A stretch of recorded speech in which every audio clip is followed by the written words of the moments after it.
नमस्कार. महाराष्ट्र हवामानमध्ये आपलं स्वागत आहे. मी शेखर करमरकर. आत्ता रेकॉर्ड करतोय ते 27 जुलै सकाळी. आता मुख्य दाखवायचंय म्हणजे महाराष्ट्रात विशेषतः मराठवाड्यामध्ये, विदर्भामध्ये सगळीकडे येत्या 5-6 दिवसात भरपूर पाऊस होणार आहे आणि ते कुठं होणार आहे, किती होणार आहे, हे आपण व्यवस्थित समजावून घेऊयात. आता मी तुम्हाला हे क्लाउड्स म्हणजे ढग कुठे आहेत, ह्याचं पिक्चर दाखवतोय. ह्याचं 3 तासाचं मागच्या 3 तासाचं ॲनिमेशन आहे. तर हे असं फिरताना दिसतंय आपल्याला. तर सांगायचा मुख्य मुद्दा काय, की सध्या हे असं आहे. सध्या मागचे 3 तासात असे ढग झालेले आहेत. तर सांगायचा मुख्य मुद्दा असा आहे, की बंगालच्या उपसागरामध्ये ही एवढी मोठी सिस्टम तयार झालेली आहे.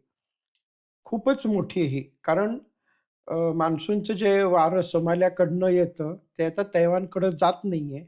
ते बंगालच्या उपसागरात आहे आणि त्याचा जो प्रभाव इथे वाढलेला आहे, तर त्याच्यामुळे पूर्ण महाराष्ट्रामध्ये, विदर्भामध्ये आणि मराठवाड्यात सुद्धा खूप मोठ्या प्रमाणात पाऊस येतोय, येणार आहे.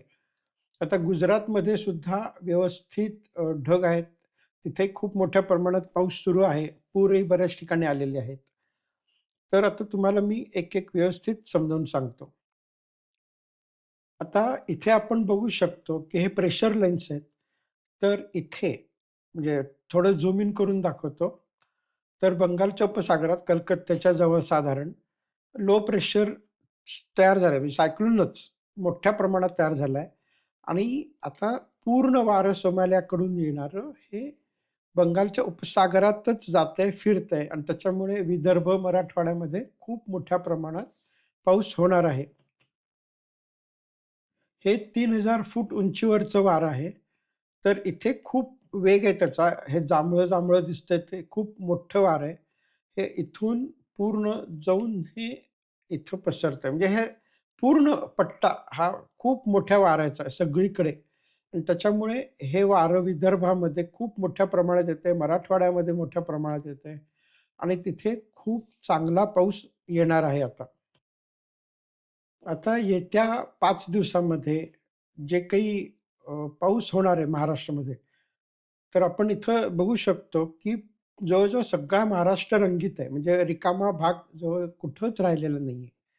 आता त्यातले काही जर टप्पे बघायचे म्हटले, तर इथे गोंदिया आणि गडचिरोली भागात खूप मोठ्या प्रमाणात पाऊस आहे. नंतर अमरावती, अकोला, हिंगोली, लातूर, धाराशिव इथून हे झाली महाराष्ट्र बॉर्डर साधारण चंद्रपूर, नागपूर भागात थोडा कमी आहे, पण तरी भरपूर पाऊस आहे.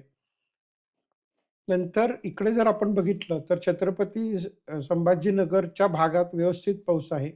घाटमाथ्यावर तर व्यवस्थित सुरू आहेच. मुंबईत जरा कमी होईल, परंतु इकडे घाटमाथा आणि कोकणात जास्त आहे घाटमाथ्यापेक्षा. नंतर नाशिक भागात व्यवस्थित पाऊस आहे, भरपूर पाऊस आहे. नंदुरबार भागामध्ये मोठ्या प्रमाणात पाऊस पडणार आहे, कारण तो सुरतच्या प्रभावाखाली अजूनही येतो आहे. नंतर हा जळगाव, मालेगाव, नाशिक हा सगळा पट्टा म्हणजे आता खरं सांगायचं म्हणजे पाऊस कुठे नाहीये हे सांगायला पाहिजे.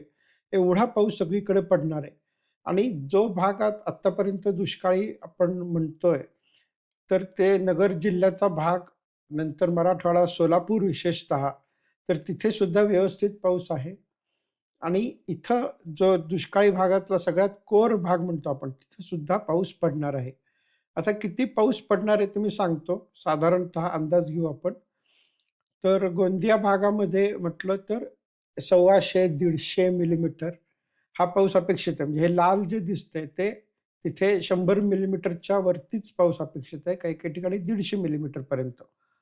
नंतर मध्ये नागपूरचा जो पट्टा येतो तिथे सुद्धा 100च्या आसपास अ, पाऊस आहे. नंतर जिथं लाल दिसतंय म्हणजे अमरावती, यवतमाळ, नांदेड. आता मुख्य सांगायचं म्हणजे नांदेड, हिंगोली आणि काही प्रमाणात लातूर, धाराशिव या भागामध्ये तर ढगफुटी सुद्धा काही ठिकाणी अपेक्षित आहे. मुसळधार पाऊस पडणार आहे आणि काही ठिकाणी पूरसुद्धा येऊ शकतो. एवढा पाऊस पडणार आहे. नंतर छत्रपती संभाजीनगर भागामध्ये पण 100, 125, 150 मिलीमीटर असा पाऊस अपेक्षित आहे. आणि जिथे पाऊस पूर्वी कमी होता म्हणजे इंदापूर भाग वगैरे तिथे सुद्धा 30-35 मिलीमीटर विशेषतः सोलापूर जिल्ह्यात आता पाऊस आहे. म्हणजे सोलापूर जिल्हा आपण म्हणतो की बराच कमी आहे यावर्षी पाऊस. तिथे सुद्धा आता हा पाऊस अपेक्षित आहे. अ, सोलापूरचा जर आपण पश्चिमेकडचा भाग बघितला तर तिथं तो थोडा कमी आहे. परंतु पाऊस नाही असा आता भाग सापडणं अवघड आहे. एवढा पाऊस सगळीकडे पडणार आहे. आपण जो दुष्काळी भाग म्हणतोय तिथं पाऊस 10-15 मिलीमीटर पर्यंत म्हणजे त्या मानाने कमी आहे. परंतु तिथं सुद्धा पाऊस आहे. इकडे सांगली, कोल्हापूर भागामध्ये सुद्धा 15-20 मिलीमीटरचा पाऊस आहे. आणि कोकणामध्ये घाटमाथ्यावर तर आहेच आहे. तो कुठेही तसाच म्हणजे तो हलतच नाहीये घाटमाथ्यावर आणि कोकणामधला पाऊस. त्याच्यामुळे हा जो येणारा आठवडा आहे, त्याच्यामध्ये विशेषतः म्हटलं विदर्भात तर पाऊस सुरूच आहे. नागपूर भागात, चंद्रपूर, गडचिरोली. परंतु सांगायचं विशेष म्हणजे हिंगोली, नांदेड, लातूरचा बराच भाग आणि काही प्रमाणात धाराशिवचा भाग, हिंगोली, यवतमाळ इथे खूप मोठ्या प्रमाणात पाऊस अपेक्षित आहे येत्या 5-6 दिवसामध्ये. आता तुम्हाला सांगायचं म्हणजे मागे एक मी व्हिडिओ बनवला होता, की जिथं प्रत्येक शेतापर्यंत जाऊन हवामान कसं बघायचं.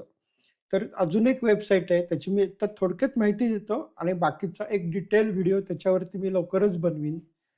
साईटचं नाव आहे meteoblue.com. meteoblue.com. तर त्याच्यामध्ये मी आत्ता एक सॅम्पल दाखवतो तुम्हाला, की मी आता नांदेड सिलेक्ट केलेलं आहे आणि नांदेडचं हे 7 दिवसाचं हवामान इथं आपल्याला दाखवतंय ते. म्हणजे हे जे पूर्ण आहे, त्याच्यामध्ये 7 दिवसाचं हे हवामान आहे. हे 1 दिवसाचं आहे. इथे सोमवारचं आणि मग सोमवार, मंगळवार ते रविवारपर्यंत हे 7 दिवसाचं आहे आणि तुम्ही एक दिवस इथे सिलेक्ट केला, की मग तुम्हाला ते त्या दिवसाचं डिटेल इथे दाखवतात. म्हणजे इथं टेम्परेचर किती आहे, एक-एक दाखवतो तुम्हाला इथे, की इथे टेम्परेचर किती आहे, ढग आहेत का नाही, हे टेम्परेचर आहे त्या दिवशीचं. नंतर हा पाऊस आहे त्या दिवशीचा. नांदेडमध्ये या दिवशी म्हणजे अ, परवा दिवशी बराच पाऊस पडणार आहे ते दाखवतंय.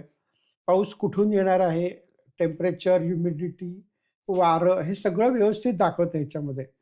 म्हणजे आणि ह्याच्यामध्ये विशेष म्हणजे साधारणतः 10-15 किलोमीटरच्या रेंजमध्ये तुम्ही कुठलाही पॉइंट सिलेक्ट करू शकता. अगदी तुमच्या गावापर्यंत, शेतापर्यंत तो सिलेक्ट करू शकता. ते कसं करायचं आणि पूर्ण 7 दिवसाचं प्रेडिक्शन कसं बघायचं आणि त्यात विशेष म्हणजे तुम्हाला मॉडेलसुद्धा सिलेक्ट करता येतं किंवा मल्टिपल मॉडेल म्हणजे जास्त मॉडेल 3, 4, 5 मॉडेल एकत्र बघून त्याचा एकत्रित पण अभ्यास करता येतो. म्हणजे ज्यांना फक्त एक साधं सिंपल बघायचं आहे, त्यांच्यासाठी हे जे दिसतंय ते अतिशय चांगलं आहे आणि ज्यांना जास्त अभ्यास करायचा आहे, जास्त मॉडेल्स काय दाखवतायत ते बघायचं त्यांच्यासाठीच सुद्धा ते वापरण्यासारखी आहे. तर सगळेजण आपण हे बघायला जर शिकलो, तर त्याच्यातून आपल्याला हवामानाबद्दल त्यात टेम्परेचर असेल, पाऊस असेल, ह्युमिडिटी असेल, ह्या सगळ्याचा अभ्यास करता येईल. ह्याची काय आहे, कसं चाललंय ते व्यवस्थित कळेल. तर हा मेटिओ ब्लूचा एक व्हिडिओ मी व्यवस्थित स्पेशल बनवून जवळ तो अर्धा पाऊण तासाचा व्हिडिओ होईल. तर तो मी लवकरच बनवून टाकेन. परंतु हे तुम्ही आज पण ट्राय करू शकता आणि बघू शकता, की किती छान हे दाखवतंय.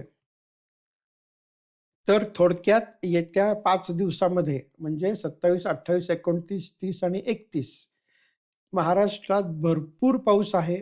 मराठवाडा आणि सोलापूर वगैरे भागामध्ये 28, 29, 30 या तारखेला भरपूर पाऊस दाखवतंय. कारण बंगालच्या उपसागरात जे काही अ, पट्टा तयार झालाय, वादळ तयार झालंय, त्याचा प्रभाव प्रचंड वाढलेला आहे आणि त्याच्यामुळे महाराष्ट्रात येत्या 5 दिवसात भरपूर पाऊस पडणार आहे.